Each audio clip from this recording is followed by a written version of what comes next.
کہ تقدیر کے جو عام عقیدے میں ہم تقدیر کہتے ہیں اس کے دو پہلو ہیں۔ ایک پہلو ہے ما اصاب علی الانسان، جو کچھ انسان پر آتا ہے مصیبت، جیسے ابھی آیت میں نے پڑھی ما اصاب من مصیبت فی الارض ولا فی انفسکم۔ ہم ہر وقت صدمے ہیں، کوئی تکلیف آ گئی، کوئی مصیبت آ گئی، کوئی بیماری آ گئی، کوئی حادثہ ہو گیا، کوئی بچہ فوت ہو گیا، کوئی عزیز جو ہے وہ فوت ہو گیا، یہ ہر وقت حوادث ہے۔ تو جو بھی کچھ پیش آتا ہے وہ علم خداوندی میں ہمیشہ سے تھا۔ یہی وجہ ہے کہ ایک اور حدیث ہے ابن الدیلمی سے، لمبی حدیث ہے وہ، لیکن اس کے اندر جو آخری ٹکڑا ہے وَتَعْلَمَ، یعنی انسان کے نجات کے لیے لازم ہے کہ یہ بات بھی تم جان لو انما اصابک لم یکن لیخطئک وانما اخطأک لم یکن لیصیبک ولو مت علی غیر ھذا، اگر تم اس کے سوا کسی صورت پر ہوگے تو جہنم میں داخل ہو جاؤ گے، دخلت النار۔ یہ جان لو کہ جو چیز تم پر آئی وہ آنی ہی آنی تھی۔ دیکھیے ہوتا کیا ہے، کاش کہ میں اگر یوں کر لیتا تو یہ نہ ہوتا، بس یہی ایمان بالقدر کے منافی ہے۔ جو ہوا ہے وہ اللہ تعالیٰ کے ہاں تو پہلے سے طے تھا، ہونا ہی تھا۔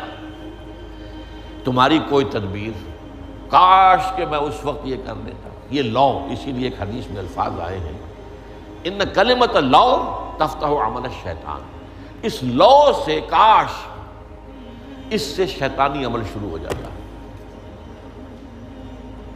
کاش کہ یہ ہو جاتا، کاش میں یہ نہ کرتا، کاش کہ ہو جاتا، تو یہ نہیں۔ تعلم انما اصابک لم یکن لیخطئک، تو جان لے اس بات کو کہ جو چیز تم پر آئی ہے وہ ہرگز ٹلنے والی نہیں تھی۔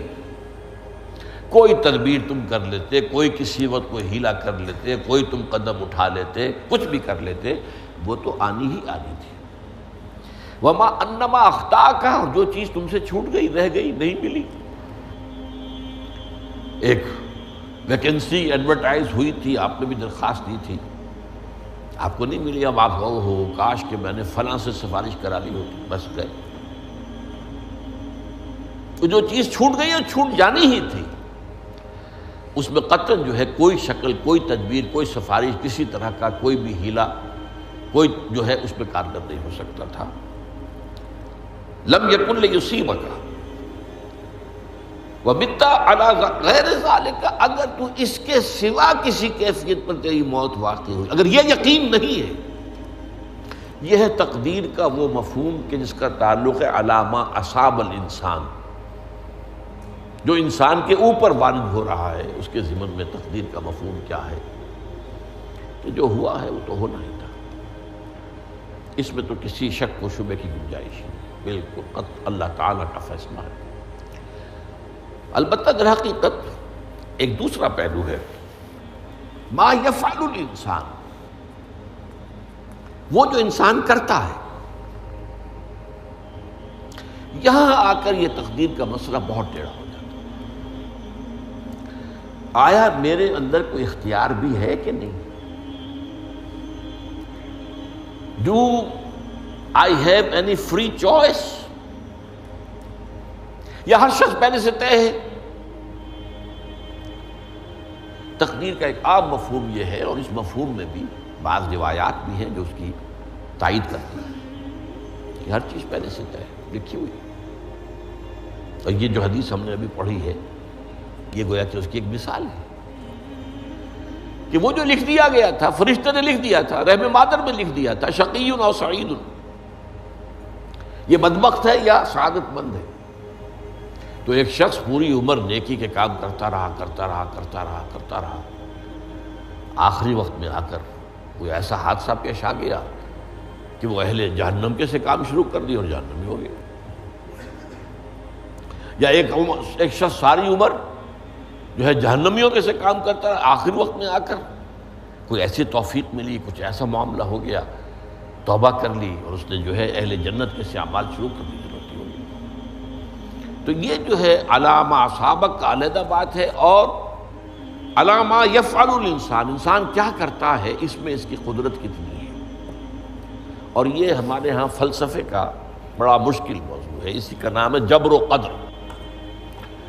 ہمارے اسلاف میں بھی کچھ لوگ ایسے ہیں متکلمین میں سے، دیکھیے ہمارے ہاں ایک وہ لوگ ہیں کہ جو اس پر قناعت کرتے ہیں کہ جو اللہ نے کہہ دیا اور رسول نے کہہ دیا، اس سے آگے ہم مین میخ نہیں نکالیں گے، وہ محفوظ راستے پر ہوں گے۔ لیکن بہرحال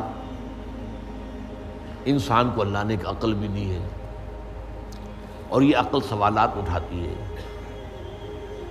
اور جو زیادہ ذہین انسان ہوتے ہیں ان کے اندر ان کی یہ مصیبت زیادہ ہوتی ہے، لہٰذا وہ تو سوچتے ہیں، کچھ نہ کچھ غور و فکر کرتے ہیں، بات سمجھنے کی کوشش کرتے ہیں۔ اس میں اب ہمارے ہاں دو طبقے ہو گئے، جبریہ قدریہ۔ ایک نقطہ نظر یہ ہے کہ انسان مجبور محض، کوئی اختیار نہیں، اور ایک یہ ہے کہ انسان قادر مطلق ہے، جو چاہتا ہے اپنے فیصلے میں مختار مطلق ہے، وہ فیصلہ کرتا ہے۔ انہیں قدریہ کہتے ہیں۔ تو جبریہ اور قدریہ ان کی بحثیں ہمارے یہاں، یہ وہی تقدیر کا مسئلہ جو میں نے کہا تھا، بحثوں میں آ کر الجھ جائے، آج تک حل نہیں ہوا، حل ہو سکتا ہی نہیں۔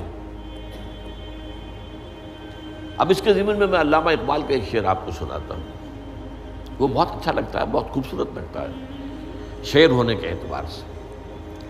تقدیر کے پابند جمادات و نباتات، مومن صرف اللہ کے احکام کا پابند۔ اس میں انسان سے پابندی کی نفی کر دی گئی ہے، وہ صرف پابند ہے اللہ کے احکام کا۔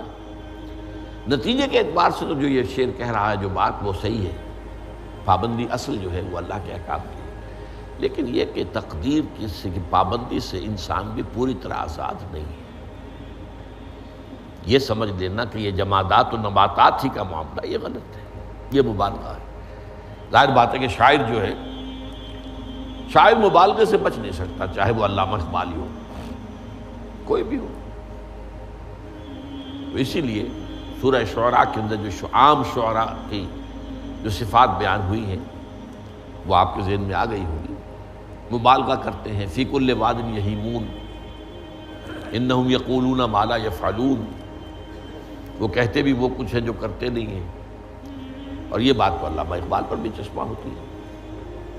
بہرحال یہ شعر ذرا پھر نوٹ کیجئے، تقدیر کے پابند جمادات و نباتات، مومن صرف اللہ کے احکام کا، کوئی بات صحیح نہیں۔ انسان بہت سے اعتبارات سے مجبور ہے۔ سب سے پہلے جو ہے انسان کے اندر ایک تقدیر نوعی ہے، نوع انسان۔ چھوٹی سی چڑیا اڑتی پھرتی ہے، انسان نہیں اڑ سکتا۔ آپ نے ٹھیک ہے مشین ایجاد کر دی، جہاز ایجاد کر لیا، آپ دوڑ رہے ہیں، 500 آدمی اور سینکڑوں من سامان لے کر جو ہے وہ جا رہا ہے، 747 ہو یا 757 ہو، یہ کر لیا ٹھیک ہے، خود نہیں اڑ سکتے۔ اب کیا کریں گے آپ؟ یہ تقدیر نوعی ہے، سپیشیز، ہر سپیشیز کے لیے اللہ نے ایک اندازہ مقرر کر دیا ہے، اس اندازے ہی میں رہے گا، اس سے باہر نہیں جا سکتا۔ پھر ایک تقدیر شخصی ہے۔ اب دیکھیے تقدیر شخصی کیا ہے؟ بعض اوصاف و صفات ہمیں وراثتاً ملتے ہیں، we have no choice۔ پہلے بھی یہ بات مانی جاتی تھی، آج جو ہے ذرا سائنٹیفک انداز میں ہم کہتے ہیں جینز میں چلا آ رہا ہے۔ وہ جینز کو کوئی بدل سکتا ہے؟ جو جینز بھی آپ کو ملے اپنے والدین کی طرف سے، وہ آپ کی شخصیت کا ظاہر بات ہے کہ فیصلہ کن طرز پر اس کو ڈھال دیتے ہیں۔ جینز ہے، پابندی ہے۔ نمبر 2 یہ کہ خاص طور پر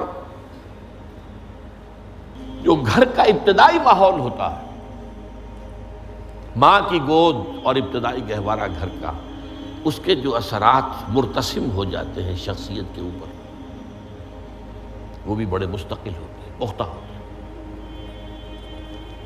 ان دونوں چیزوں کو ضرب دے لیجئے، hereditary factors multiplied by environmental factors, اس سے مل کر ایک شے تیار ہوتی ہے جس کو قرآن کہتا ہے شاکلہ۔ قل کل یعمل علی شاکلتہ فربکم اعلم بمن هو اہدی سبیلا، سورہ بنی اسرائیل۔ شاکلہ کسے کہتے ہیں؟ شاکلہ شکل دینے والی شے۔ آپ کو لوہا ڈھالنا ہے، کوئی خاص پرزہ بنانا ہے، اس کا پہلے سانچہ بناتے ہیں۔ لوہے کو پگھلا کے اس میں ڈالیں گے تو جیسا سانچہ ہوگا ویسا ہی لوہا جو ہے وہ شکل اختیار کرے، اسے شاکلہ کہتے ہیں۔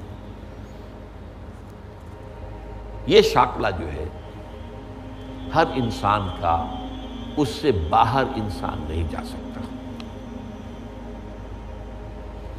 اس کے اندر اندر سٹرگل ہوگی، اس کے اندر اندر اس کی جد و جہد ہوگی، لیکن اس کا یہ مطلب نہیں ہے کہ اس کا کوئی فری چوائس نہیں۔ فری چوائس ہے،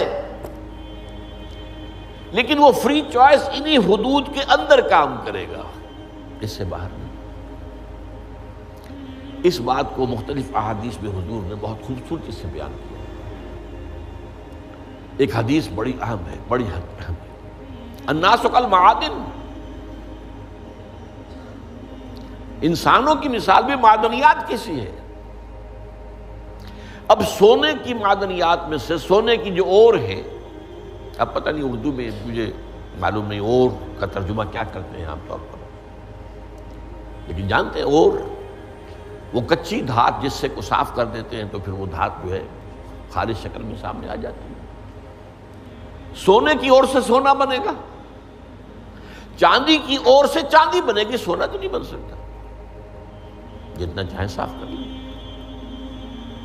وہ اور تو مستقل۔ الناس کالمعادن خیارکم فی الجاہلیت خیارکم فی الاسلام،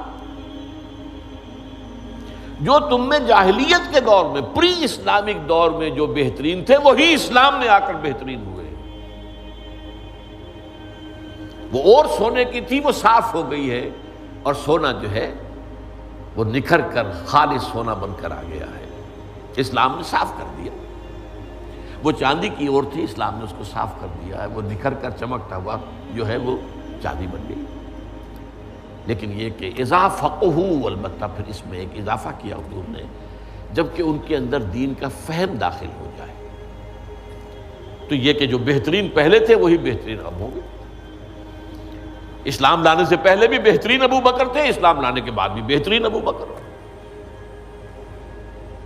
حضور پر وحی سے پہلے بھی بہترین خاتون خدیجۃ الکبریٰ تھی، ایمان لانے کے بعد بھی بہترین خاتون خدیجۃ الکبریٰ۔ اور دوسری حدیث سنیے، عن ابی الدرداء رضی اللہ تعالی عنہ قال بینما نحن عند رسول اللہ صلی اللہ علیہ وسلم، اسی حال میں کہ ہم ایک روز ہم حضور کے پاس تھے، نتناکرون ما یکون، اور ہم ذرا سوچ رہے تھے کیا کیا کچھ پیش آنے والا ہے دنیا میں۔ اذ قال رسول اللہ صلی اللہ علیہ وسلم، جبکہ حضور نے ہم سے ایک بات کہی، بڑی غور سے سنیے۔ اذا سمعتم بجبل انزال عن مکانہ فصدقوہ، اگر تم یہ سنو کہ کوئی پہاڑ اپنی جگہ سے ٹل گیا تو مان لینا۔ وَإِذَا سَمِعْتُمْ بِرَجُلٍ تَغَيَّرَ عَنْ خَلْقِهِ فَلَا تُصَدِّقُوهُ، اور اگر تم سنو کہ کوئی شخص جو ہے وہ اپنی سرشت سے، اپنی جبلت سے بدل گیا تو کبھی نہ مانو۔